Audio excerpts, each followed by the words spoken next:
చెప్పండి. ఎన్నో రోజులుగా మీరు పోరాటాలు చేస్తూనే ఉన్నారు. కానీ ఈ మధ్య కాలంలో కొంచెం సైలెంట్ అయినట్టుగా అనిపించింది. మళ్ళీ అసెంబ్లీ సమావేశాలు మొదలు కాగానే ఖచ్చితంగా మా పట్ల కూడా శ్రద్ధ చూపాలి. మా పట్ల కూడా మాట్లాడాలి. ఖచ్చితంగా జాబ్‌లు ప్రకటించాలని చెప్పేసి కూడా మళ్ళీ పోరాటానికి దిగుతా ఉన్న పరిస్థితి. అసలు ఏం జరగబోతుంది? ఏం చేయబోతున్నారు నెక్స్ట్ మరి? మేమెక్కడ సైలెంట్ కాలేదు. అది తప్పని. ఎందుకోసం అంటే స్థానిక సంస్థల ఎన్నికలున్నాయి.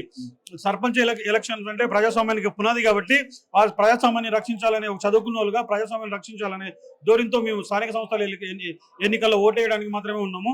ఆ తర్వాత మేము స్లోగా మా ఉద్యమాన్ని రోజు రోజుకు బిల్డ్ చేస్తూ ఉన్నాము. దానిలో భాగంగానే ఈరోజు అసెంబ్లీ సమావేశాలు జరుగుతూ ఉన్నాయి.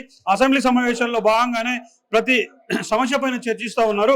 కానీ మా సమస్య అనేది నిరుద్యోగ సమస్య పైన చర్చించకపోవడం అనేది చాలా బాధాకరం అని చెప్పేసి చెప్తూ ఈరోజు దానికి విధానంగానే అదే అదే కొనసాగింపుగానే ఈరోజు ప్రెస్ మీట్ పెట్టినాం. ఆ ప్రెస్ మీట్ లో భాగంగానే మేము డిమాండ్ చేసేది ఒకటి, తెలంగాణ నిరుద్యోగుల పక్షాన 35 లక్షల మంది నిరుద్యోగుల పక్షాన డిమాండ్ చేసేది ఒకటి. ముందుగా మీరు ఈ అసెంబ్లీ సమావేశాల్లో చర్చించండి. ఒకవేళ చర్చించకపోతే చివరి రోజు వరకు వెయిట్ చేస్తాం. చివరి రోజు మేము తీసుకుపోయే కార్యక్రమాలకు రేవంత్ రెడ్డి ప్రభుత్వమే బాధ్యత వహించాల్సి ఉంటుంది.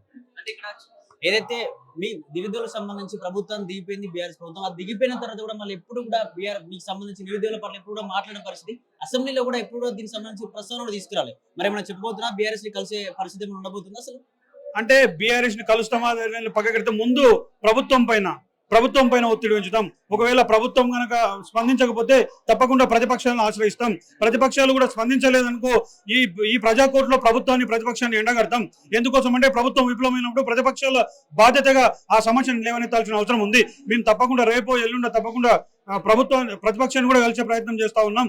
ఒకవేళ ప్రతిపక్షం కూడా స్పందించకపోతే మేము తీసుకున్న కార్యక్రమాలకు ఈ ప్రజా కోర్టులోనే ప్రతిపక్షాన్ని స్వపక్షాన్ని అన్నిటిని ఎండగడతాం. అసెంబ్లీలో మీకు సంబంధించి ఏం ప్రస్తావన తీసుకురాకపోతే మీ పట్ల మాట్లాడకపోతే కార్యాచరణ ఉండబోతుంది నిరుద్యోగుల నుంచి? తప్పకుండా కార్యాచరణ అందరం కోసం చర్చిస్తాం. తప్పకుండా రాబో కాలంలో పెద్ద ఎత్తున దాదాపు మరో తెలంగాణ ఉద్యమమే ఉంటది. మరో తెలంగాణ ఉద్యమానికి నాంది పలుకుతాము.